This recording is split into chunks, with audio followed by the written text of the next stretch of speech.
All right, guys, welcome to another episode. Today we are joined by Jeff Salyer. Did I say that You said right? it right. Okay, Got it right. good deal. Yeah. Good deal. Appreciate you coming on. No, I appreciate you guys having me. So excited to have you on because our fields kind of cross Yep. over a little Yep. bit. You've been involved in the fabrication world for About 10 years. About 10 years yeah. now. So walking you through the shop, you kind of knew everything that you were seeing and knew what was going on, which is always fun to give people Sure. a tour when it's like that. So currently you're working with Crotts and Saunders right now. Correct. So kind of tell us what your current role is and what, you do on a daily basis. Yeah, so Crotts and Saunders, I am the Fabrication Sales Manager. So we have a few different aspects of our company. It is essentially 4 companies under the HEH Group umbrella. We have Mach and Eichley out of Ohio, and then with Crotts and Saunders out of Winston-Salem, North Carolina, and we are the sales arm for the organization for machine tools.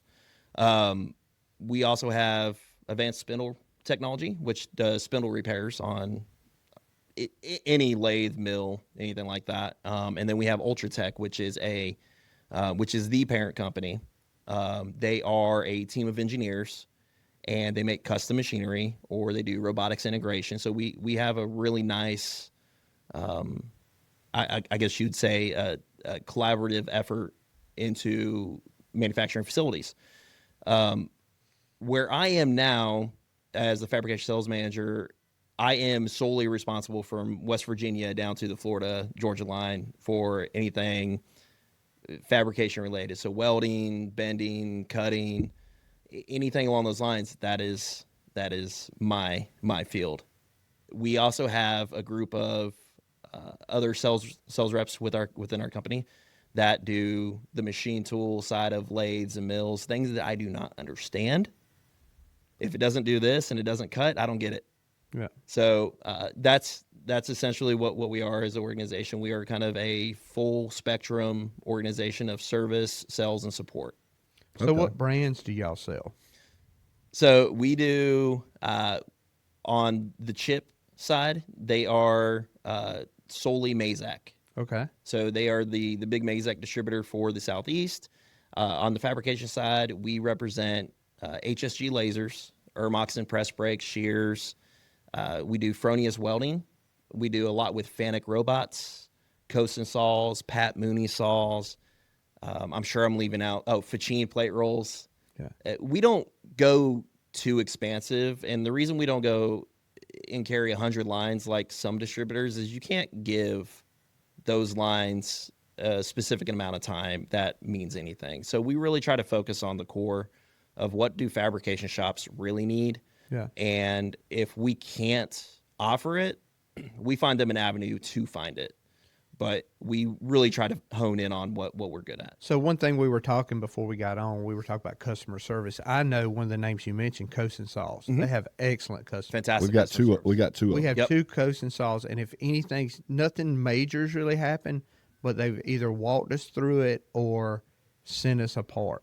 They're great. They are super. And for us in the Southeast, they're out of Charlotte. Yes. So it's great for us to have not only a showroom for the sell side, but technicians and parts are within a couple hours. We seen them at a local show and was very impressed. It was in Atlanta, wasn't It it? was in Atlanta. Okay. We were at a show.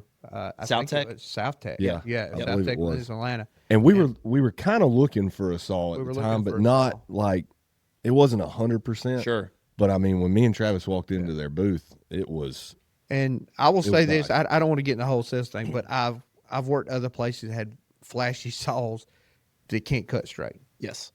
That thing, again, it's a 2-post. What we Yep. have, both of them are 2-post, but it's been excellent. yeah. Yeah. Doesn't wear out blades, excellent, and customer service great. Very well. That's just a name. and that's I don't want to really dive in sales either. Yeah. But the best thing about any brand is how can they support? It's a machine. Yeah, The machine's going to break. yeah, How can it be supported, and how can it be serviced after the fact? And that's kind of what Kosen's great at. Pat Mooney's another one that's fantastic with their saws, but their service is amazing too.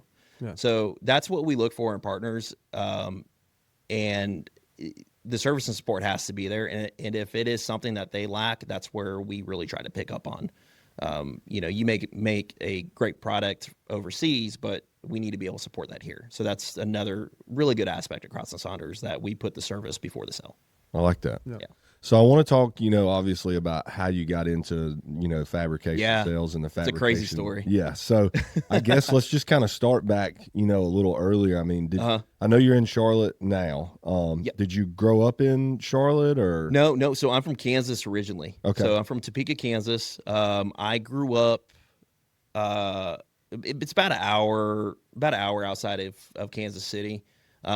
In terms of South Carolina highways, it's about a 3-hour drive, but Okay. we have really good roads in Kansas. So it's about an hour drive. I grew up the baby in the family. My mother passed when I was young. So like my whole life is failing and then learning from failing. And essentially I raised myself. My mother passed when I was young, and my dad was basically non-existent. So I was in and out of homes. My sister, I lived with her for a while, lived with my brother for a while, lived with my grandma for a while. I was between couches in high school at friends' house. And to me, this was normal life, right? Like I didn't know anything different. But I knew I hated school. It wasn't that I wasn't capable. I just didn't go to class. I wanted to go play football. I wanted to go play basketball, run track, and I wanted to hang out with my friends, right? So I barely passed high school. And I had options where if I could have just got better grades, I could have went and played football. I knew I wasn't going to go to college at that time because my grades weren't good enough to get in. And I didn't know anything about student loans, none of that stuff. So I didn't know how I would pay for college anyways. But I had recruiters say, hey, listen, go to these combines for football, run at the combines, do all this stuff, and then we'll see where we can get you. And I remember what stuck out to me was this recruiter came to me. It's like, hey, I want to come sit down with you and your parents. So at the time it was my father and my stepmom. And he's, we're sitting at the table, and he's like, you can go D3 all day. You get into school, grades aren't that important, and then you could transfer somewhere after you get your grades up and whatnot. My stepmom said, well, I don't know why we're having this conversation because you don't want to go to college anyways. I said, you don't know anything about me, obviously. Right. So she was right to a certain extent where I couldn't get into college even if I tried. So I joined the Navy about just before my senior year. So I was in what's called delayed entry program. And they said, hey, listen, if you can get some friends to sign up within the year, we'll move you up 2 ranks in boot camp. Okay. So this is my introduction to sales. Yeah. Yeah. So I got 4 friends to sign up with me from my high school. Yeah. So I'm like, listen, this is going to be great. We're going to go do all this stuff. It's going to pay for college. And so at that point, I knew what I was going to go do. I was going to join the Navy. This was a year before I graduated. So, I've did everything bare minimum that I needed to do to graduate high school. And then 2 weeks after graduating high school, I left for the Navy. Great Lakes. Yeah. Okay. So I went to boot camp Great Lakes. My best friend, who's still my best friend today, he left a week before me, and we used to see each other at boot camp. You can't look, right, because you're marching past each other, but give each other a nudge or something on the way. And I make fun of him because he was a band guy, and he was in a division that they did all the ceremonies for the boot camp. So they're special. They had really nice barracks, and they had air conditioning and. So my wife's sister, she was in the band in the Air Force. She said, Yeah. it was the best really? ever.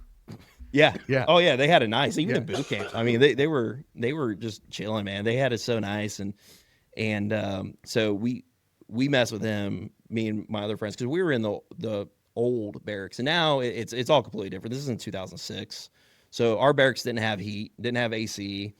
It was a squad bay, just like you would see Full Metal Jacket kind of thing, and it was like, we're going to work out until the windows sweat, right? and they didn't have it that way. So we make fun of him, tell him, you know, you didn't really go through boot camp. Right. Like Navy boot camp's not hard anyways, to be quite honest, but you really didn't go through boot camp. So we graduated boot camp. He graduated a week ahead of me.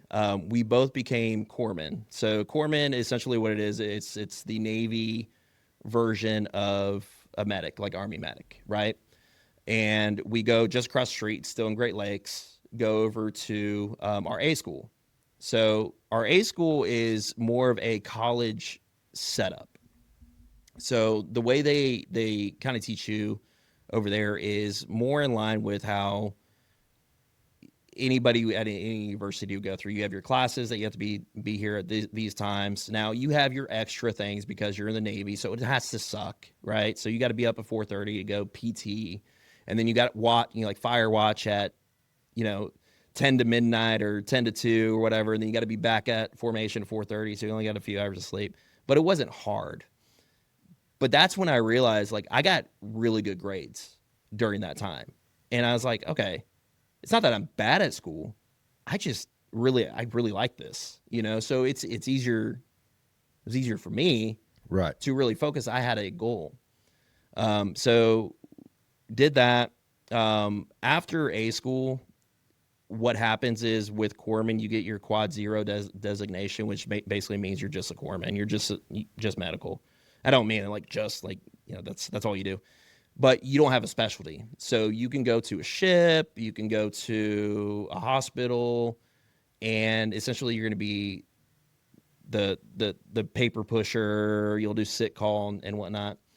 But you can choose to go with the Marines, like Fleet Marine Force, which is what I chose to do, what my best friend chose to do. Or you can go dental, or you can go like preventive medicine. So you have a bunch of avenues. But I knew way back when I signed up for the Navy that I wanted to go. I wanted to go to combat. I wanted to do all this cool stuff, right? So I signed a contract to go Fleet Marine Force. And after A school, what you do is you go out, you get I got stationed out at 29 Palms. And let me tell you a story about 29 Palms. 29 Palms, California sounds like it's beautiful, right? Yeah, I would think. I've heard just based on the name. Because what I know. So I heard recently, if they send in the Marine Force from 29 Palms, you better watch out. Because they're pissed. Because they're pissed. Yes. Those people have a chip on their shoulder. Yeah. Because there's nothing going on. Yeah, so this is December of 2006. Yeah. And Google's not a thing. Smartphones aren't really a thing. I had a Sidekick. Remember the old T-Mobile Sidekick? Oh, yeah. That was like the coolest phone ever. But you don't really research anything. And me being from Kansas, said you can go to Camp Lejeune, North Carolina, which is swamps, or you can go to 29 Palms, California. And I was like, dude. Yeah, sign me up. Yeah, California, for sure. Palm trees, beaches, ladies, So I get out there, I fly out there, and I land in Oxnard, which is just outside of L.A. And you see the beaches and the palm trees and all that stuff when you land. And I was so excited. I was like, "This is awesome!" I've never been outside of Kansas really, except for boot camp. And so I get there, and I have a Greyhound bus ticket. So I go to the Greyhound station. I get a taxi, go to the Greyhound station, and they're like, "All right, it's going to take you out to Palm Springs." And I'm like, "Man, that sounds great. Palm Springs sounds awesome." Yeah. So I get on, and it goes very quickly from grassy and green to brown and desert. I was like, what the hell's going on? In a hurry. And so I get out, and there's like mountains and stuff. I had never seen a mountain before. I take it back. When I was real young, we used to go to Colorado and stuff. But I'd never seen a mountain within my relative existence. And it's very dark. I can't really see much. All I see is the mountains. So I'm in Palm Springs. I'm like, okay, this is cool. It's a city. This is awesome. So I get off the Greyhound, and I'm kind of lost. Like, Navy back then, they gave you orders, and it's basically figure it out, right? Mm-hmm. So I get off. I'm like, hey, I got to get to. I'm in my dress blues. You have to check into your dress blues. So I'm in my dress blues. 2 ribbons of. Or no, I think 1 ribbon of never done nothing, And so I asked somebody, I said, hey, where's the base at? I'm like, oh man, you still got another hour and a half north. It's like, what? And it's just, 11 o'clock at night already. And so I get a taxi and I get up to base. And as you get up to base, the lights go away and it's just pitch black. And there's no lights in 29 Palms whatsoever except for on base. So I get to like a duty guard shack, and then they're like, hey, just go stay in these barracks tonight. So I go stay in the barracks, and morning comes. I got to put my dress blues back on because I have to do my official check-in. It was supposed to be yesterday, but it took me, 6 days to get over here. And I open up the door, and it's just desert. It's just desert. There's one body of water, and that's the septic Holy pond, cow. and it goes, and the smell goes right up the mountain. And I was like, what did I do? What did I do? And honestly, it ended up being the best duty station. Okay. So like, long story short, it was such a good duty station. You got the best training. Everybody was like super laid back out there because it's so far away from Washington, D.C. and it's just isolated. So like officers, everybody's so chill. So anyway, I went to, I got to my unit. I was with 3rd Battalion, 4th Marines Infantry. And then I got sent to Field Medical Service School. So now it's called something else, like Field Medical Training Battalion or something like that. But it's in Camp Pendleton. And essentially what it is it is 3 months of Marine School of Infantry. So now you get the Marine Corps camis. And now you have to learn all the Marine Corps history. That's like, people ask me about the Navy. I don't know anything about the Navy. I've never been in the Navy. Yeah. I don't know anything about ships. All that stuff they taught me in boot camp, gone. But I can tell you anything about the Marine Corps because I spent 6 years with them. So they start kind of like indoctrinating you, like the Marine Corps way. And they like that school was 100 times more difficult than Navy boot camp. Really? Well, it's Marine instructors. Mm-hmm. It's corpsmen who have their instructors, but they're field Fleet Marine Force, or they're recon guys, like reconnaissance corpsmen that come back and do the training and stuff. And that's when you start kind of figuring out like, okay, this is what I am going to do, and here's my avenues that I can go from here. So that's just the start. I mean, you can go recon from there. Yeah. You can go all sorts of different avenues. Would you say that they're tougher on a Navy corpsman just because you have to be the last? You have to keep your stuff together. Yeah, I think a lot of it is, I hate saying this, but like Navy boot camp is soft. Yeah. And it's just as hard as, well, it wasn't hard. I mean, some people will find it hard physically, but it's not. And they kind of have to break you back down to mold you into, to be able to assimilate with the Marine Corps units. Yeah.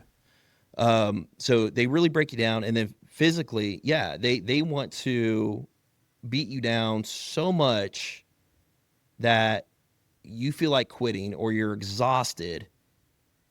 Yeah, but now your buddy's shot. Yes, that's what. Yeah. Yeah. Yeah. So now you're physically, mentally drained, and it's low light, and you're taking fire, but your best friend's down. So what are you going to do? And it was, I mean, it was not fun, but it was fun. It's fun looking back at it. Like it was such a good school. That's one thing I found that funny, because when we had Tom on the Navy SEAL, he said the same thing. Like he talked about buds and all that stuff, and he's like, it was a blast. Yeah. He's like, people talk about how horrible it is, and he's like, I mean, yeah, it's tough, but to me, it was like fun, and he said, especially looking back on it. Yeah. It's so fun. Like, how many people do you know that got punished, had to put on mop suits, and then firemen carry people up and down mountains in California, 90 degrees, and then just like, you take off your mop suit, and mop suits the chemical biological suits, so like it's completely plastic, completely enclosed, and you take it off, and then you're pouring out water out of your boots. Like it sucks at the time, but 20 years later, man, that's oh, I had to do this, or I had to ruck 15 miles in the mountains and stuff like that. And it's like, it's just fun. But there's situations you've been in post being a corpsman that like the training's just automatic. Like you've seen something or something that you've helped somebody. Like you just switch into that gear. Yeah. And so I did 3 deployments as a corpsman with the Marine Corps. And what I learned is, I don't like having that responsibility in my hands, because it is a massive responsibility. It's like the biggest responsibility you could ever have is somebody else's life. I learned early. So like I went to Iraq in 2007 and we were in Fallujah. Now we were in Fallujah like post when it was really bad, right? When we were there, it was more of basically just like contain the area, keep, most of the bad stuff was on the outskirts of town, and that's kind of where we would patrol and just kind of keep things like kind of mellow and level. But it wasn't like overly kinetic in combat. When there was something, it was drop a bomb.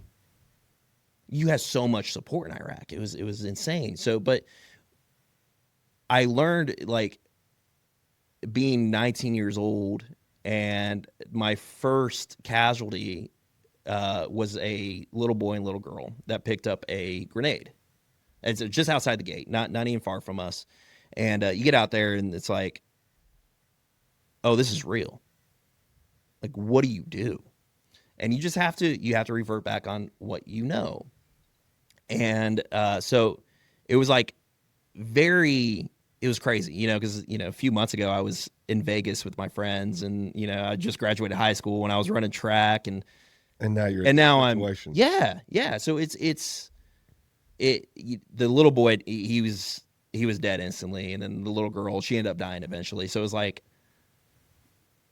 for me, it's at that age, I'm like, what could I have possibly done that could have changed that outcome? And being 38 now and having multiple deployments after that, I know there's nothing I could have done right there. Even if they got right into surgery, there's nothing you could have done. But in that moment, you're looking at it and just, you're going through your head over and over and over again. Yeah. So, a lot of second guessing myself after that. Right. And as the deployment went on, a lot of our stuff was like, a lot of the injuries and stuff we would treat were like car wrecks, or it was very much like U.S. based stuff. It wasn't necessarily combat casualties. We had the worst one was a family, and they just pack into these cars.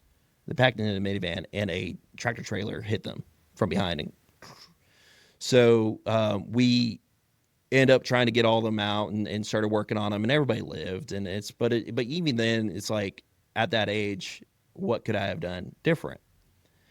And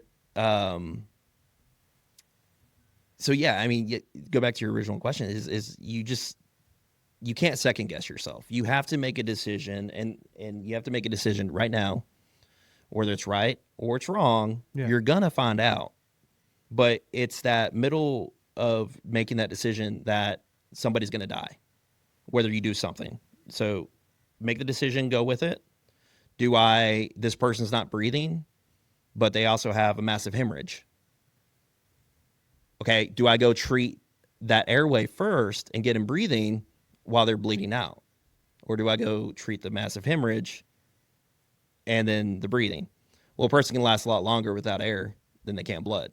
So obviously it's the hemorrhage, right? But that goes back to that training. Now, in EMS here in the U.S., it was taught for so long, ABCs, airway, breathing, circulation. So then you get to the bleeding. But what we're finding in overseas was the bleeding was killing everybody. Airway, you can go, 20, 30 minutes and probably be okay without any major brain damage. And it's probably more than that. I'm sure some doctor watched this and be like, he doesn't know what he's talking about. It's been a long time. Right. But we can get to the airway. So I learned a lot. My whole life is literally learning a lot by failing, and failing really bad and learning from it and then being better the next time. So that deployment taught me a lot. It was it was very eye-opening, but I realized, like, I don't want to do medicine long term. Now, with that being said, I got back to the States, and within a few months, I was like, I want to go back. I want to go. Next deployment out of here, I'm going. And let me back up. I didn't go with 3-4, so I went first toes and scouts. So we ended up getting separated and sent to different units after our school. So I went to first toes and scouts. Basically, we were doing like route security, like mobile security. And that deployment, not a lot of close calls. The first time I got shot at was, I didn't know I was getting shot at. We get out, and I have a sergeant. I'll say his name, Sergeant Barrios, was like the coolest cholo from LA. We get out, and we're kind of like taking a break from the route security, and we hear like a snap. And then snap. I'm like, what the hell is that? And he goes, you're getting shot at, cracker. Get back in the truck. And I was like, all right. That's pretty good. Yeah. And so I guess we were taking sniper fire. But, like, I didn't know. I had never been shot at before, obviously. Yeah. Never been on. I can't imagine being that calm in a situation where you're in this place and you're getting shot at, and you're just that calm to where, I mean, I would imagine just sitting there like smoking a cigarette or something. That's exactly what he was just doing. being like, Yep. just get back in the truck. Get back in the truck. Before you get shot. And so it was like, oh, wow. So that's what that is. So it's like the ignorance of not ever being shot at. I didn't know to be scared. So then I heard it again. I'm like, oh, I'm scared. Yeah. Right. So you don't know what you don't know. The only other close call I had then, and I was up in the turret. So we had a Mark 19 on our truck, and it's basically a grenade launcher. It's an automatic grenade launcher. So 40 mic rounds, 40 millimeter rounds, and you hold it down, do a couple bursts, sweetest gun in gotta be fun. Yeah, super gotta cool. be fun. And I would get so bored, like when we wouldn't be dismounted, when we'd be doing like route security, I'd be like, dude, let me get up in the gun, which is like a big no-no for medical, like corpsmen, medics, all that stuff. Like, it's just not, it's a big no-no. Pretty sure it's like against Geneva Conventions. Yeah. Yeah. They don't want you shooting at Yeah. So I get up in the turret, and we had been there for 3-4 months, and this has been something like me and the gunner would just swap out, because we're doing like very long patrols. I mean, extremely long patrols, day and night. And my driver stops, and he's like, "Hey, Doc, what do you see? What is that down by the front left tire?" I was like, "Dude, I don't see anything, man. I got nothing. I can't see anything." He's like, I don't know. It just doesn't sound right. I'm like, Dre, I'm sure it's fine. He's like, I don't know. So we back up, and then we had a EOD robot. So we put out the robot. IEDs were a big thing back then. So in Iraq in 07, 08, it was more of your casualties were improvised explosive devices. It was a lot less kinetic. It was more of how can I, set off IED, cause the most havoc, and then maybe ambush them. So we ran into a lot of IEDs, and so he backs up, and I'm like, dude, I don't think it was anything. So now I'm pissed because I'm ready to get back. In Iraq we had nice rooms. We had these like Connex boxes that were like set up in rooms, and I had an Xbox, and I was like, dude, I'm trying to go play Call of Duty, let's go. Let's go. Yeah. And so we put out the robot, and they're like, I don't know, it looks funny. So Navy EOD comes out. And sure enough, man, it was a 155 round, and it was packed with like ball bearings and stuff, and accelerant for flame. So our trucks had gotten so good at that point. We were in MRAPs, and it has a shaped V hole, so the blast would go outwards, right? Yeah, you can no still more get Hummers, right? Yeah. We still had some Humvees still, but with the Humvees, it was a flat bottom, so the explosion would come up inside. With the MRAPs, it was V-shaped, so it would go out. So what they were trying to do is really just get the gunners. And what this was, it was specifically for the gunner. And the EOD was like, dude, if that would have went off, it was a pressure. So what they would do is they would take garden hoses, and then they would put pressure sensors in there, or pressure plates, I mean. So when the positive and negative hit, it sets off the charge, which sets off the main charge. And I was like, they said the tire impressions were less than half an inch from that pressure plate. And they said it was specifically for the gunner. And I was like, Dreisbach is his name. He's from Pennsylvania. We swore he was Amish. I don't think he was. But absolutely, just like, to this day, if he didn't stop, I don't know. You know what I mean? Like, I may not be here. So, like, shout out to Dre. You know, if you ever watch this, man, I'm, like, forever grateful. I want to talk about the decision-making process. Yeah. And how that's probably affected your life going forward. Yeah. So for me, I get frustrated if people take too long on making a decision. Yes. And I just wonder, like, for you, being a corpsman, you can't take forever to situate to what's going on, right? No. You have to just start fixing things. You know, yeah, and so, like, I think I have learned that from really good leaders. Okay. So I didn't have great leadership growing up, right? I didn't really have a great role model. But when I got with the Marines, especially in Afghanistan with 1st Battalion, 6th Marines, those guys were so good at making decisions on the fly. So even if it wasn't like, I got really good at making the medical decisions.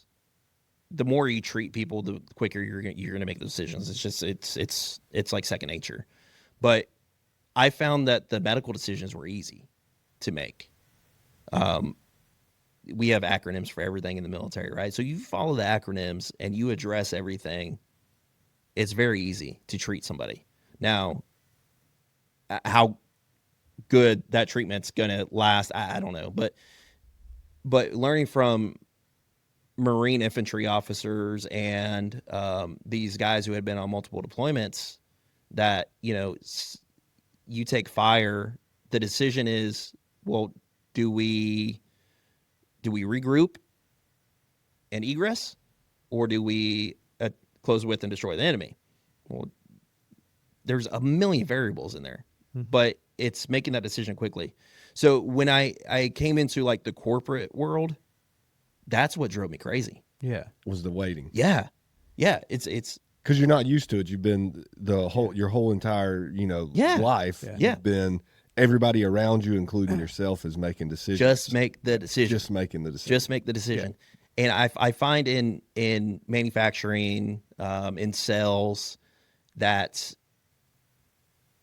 people will take so long to make a decision because they're so scared that it's going to be wrong. Right.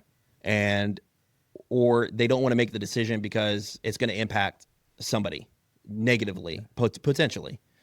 And I don't empathize with that, because if you don't make a decision, especially as a leader, it's more impact. It's more impact. So I heard this about a month ago, the 40-70 rule, and it's data. Mm-hmm. So decisions are made between 40 and 70% of the data. Right. If it's less than 40, that decision is already a no. Yep. If it's above 70, that decision's already a absolutely. Yes. So in your experience, people have experience. That's what you're doing. You should know where you're at once you have that data. Yes. And you should pull the trigger. Yeah. Based on that. 100%. That's what they call a decision maker. Yep. And I'm not saying, like you said, you made mistakes. Mm-hmm. I've made mistakes. But it's understanding, okay, I'm not going to make the same mistake again. Right. Making new mistakes yep. every day. Yep. Right? Absolutely. Don't make the same one again. But decisions, I don't understand what takes people. It can be very frustrating. And I understand on the sales side of it. You've done everything. Mm-hmm. You don't want to be pushy. Mm-hmm. Yeah, then, that's one thing in sales is, it's a waiting game a lot of times. And I'm somewhat the same way, where, like, the sitting there waiting.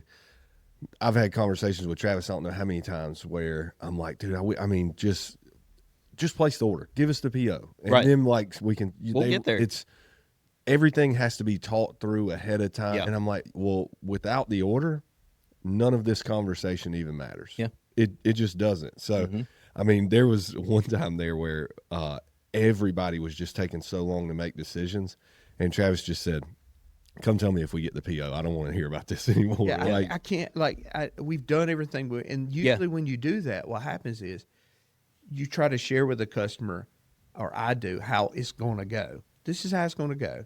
You're not going to find it cheaper. You're going to talk with everybody you need to. And a month from now, when we've already taken on more work and can't hit the deadline you want, that's when you'll throw something at us. And it's going to cost you more. And it always happens. Yeah. It always happens. So sitting here listening to your story is interesting to me because aside from the military part of it, our story is extremely similar. Yeah. So my dad passed when I was a junior in high school, and I was not good at school. Yeah. Played baseball. Yep. All of that. Ended up could only get into a junior college. Now the route I went with it is I still just tried to do it. Never went to class. Yeah. You know, I made it maybe a semester or two. Yeah. And when I finally got into manufacturing, I went into an apprenticeship program, and they paid for you to go to Greenville Tech. Yep. And I was really good at it. And it was just like what you said, you know, going to medical, where it was because I found it interesting is why I was good at it. Yep. Because if you're sitting there and you're trying to explain something to a kid and they have no interest in it, more than 50% of what you're saying is in one ear and out the other. Yeah. But if you can find a way to get them interested in it, it's a completely different story. 100%. So with where I'm going with this is with you going into the military and then also being involved in manufacturing, I'm huge on like younger generation getting into manufacturing because you can make a great living. Oh, it's fantastic. We've both done it. Yeah. And, you know, you had recruiters for sports at schools, you have recruiters for colleges at schools, and you have them for the military. You don't see them for manufacturing. You don't. And that's one thing, like, that's curious your thought. Yeah. I'm curious your thoughts on this. Like, do you think it's just as important to have a military recruiter at a school as it is to have like a manufacturing recruiter? Yes, I do. And I'll tell you, I think on the manufacturing side of things, we are so old school in how we think, especially on the fabrication side. So social media is fantastic. Yes. Colleges use it to recruit. Military uses it to recruit. I mean, the White House just put out this like super sick video last week, and I was like, dude, I want to sign back up. But I think in manufacturing, we don't do a good job at exposing people to what we actually do.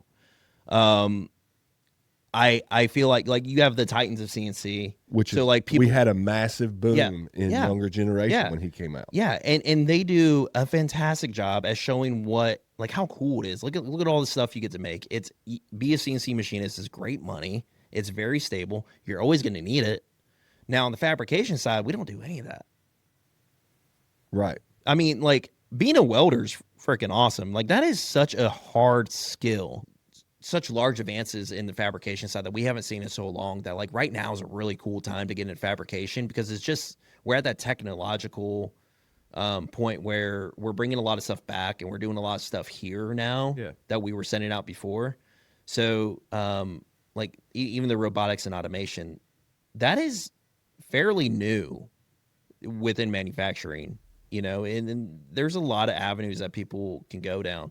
Welders don't necessarily like robotic welders. No, but the younger ones are starting to. I have two or three things. The first thing about that is that there are people in welding. I'll be honest with you. You either got it or you don't. Yeah, for sure. The thing now is you have all these schools that, and I'm all about the going to school. Sure. But to make money, they have to convince the people who don't have it to stay. Yeah. Right? Yeah. And they would be great going into the robotic side. Yeah. That's where you need to change. It's a culture thing. And when we talk about college, because you were talking about, I think it's a culture thing. Because we're taught as young kids in school, everybody's going to college. The only reason I have 2 degrees, and the only reason I went was 1, because I failed really, really miserably. Yeah. And 2, what my stepmom said in front of that recruiter stuck with me. Yeah. So I went and got my bachelor's and an MBA. Yeah. Will I ever use it? Yeah. I'm not. Travis loves those. Probably not. But no, it's culture. I'm so, because you have the people teaching that are from that culture. You don't have a welder in there from day one picking these kids out. That guy's going to be a welder one day. Yeah. You know, you just don't. Yeah. So they're selling And it goes back to what I used to say. People that own a house are the reason why we're in the market we are. Yeah. After World War II, we sold the American dream. Yeah, I agree. Which is everybody owns a house. Yep. Everybody needs a new car, Mm-hmm. which boosted the economy. Yeah. Right? You had the boom. Yep. But really, these were people coming off of farms. What's wrong with living on a farm? Yeah, there ain't Right? nothing wrong There's with it. nothing wrong with it. But it's just selling the culture. Yep. And we do that. And I wish kids were younger. Maybe middle school get pulled out. Yeah. Because it's just like you said, you didn't know there was another option. Well, so my oldest is 10, and he's very much into coding. Mm-hmm. Now, my parents, this is something my parents didn't do, is they didn't challenge me academically. So I could go play any sport I wanted. I could be gone all the time as long, if I was out playing sports. But what I really push with my kid is I want you to find something that you enjoy, but can also set you up 10 years from now. Yeah. So he has started coding, and I take him into fabrication shops with me. I take him into CNC shops with me. I show him how you can program robots to do all the stuff. So now his goal at 10 years old is, he's going to continue doing the coding, get really good at writing script and stuff. Now he still plays his sports, but every Saturday for 2 hours, you have coding lessons. And his goal is to go to college and learn how to program robots and get into manufacturing. That's his goal. That's on him. And the only reason he thinks that way is because I exposed him to it. Mm-hmm. Now, I wasn't exposed to manufacturing until 2015. So I got out of the military in 2012. 2015, I went in law enforcement because that's the easy thing to do, right? It's like it's very transitional. And I can go on a whole thing about that, how they are not close to one another whatsoever, right? Like the brotherhood is not the same. But we just had my oldest, and me and my wife were flying back to Kansas, and we're, see my brother, my sisters, at the time, me and my dad were kind of had a relationship, but not really. So we're trying. So I meet a guy on a plane, and he sits next to me, and I won't say his name, but we're still friends to this day, and he is the sole reason why I got in this industry. So he sits next to me. It's about a 3-4 hour flight to Kansas City, and he just, nice suit, nice watch, 2 phones. I can't not talk to people. Like, I talk to my wife all the time. I don't need to talk to her for the next 3-4 hours. You know what I mean? Like, I know how her day's going. So we just started talking. I said, hey man, I don't mean to dig, but you don't look like you need to be sitting back here with us. What do you do? And he goes, I sell lasers. It's like, dude, you don't make money selling laser pointers. Right? I have no clue. I'm thinking he's selling laser pointers. That's the only laser I know. Laser pointers, and then the Pac 15s that we had on our rifles, that had laser designators and stuff. So I'm like, you don't make money. He's like, no. I sell lasers that cut metal. I was like, that's interesting. I said, tell me about that.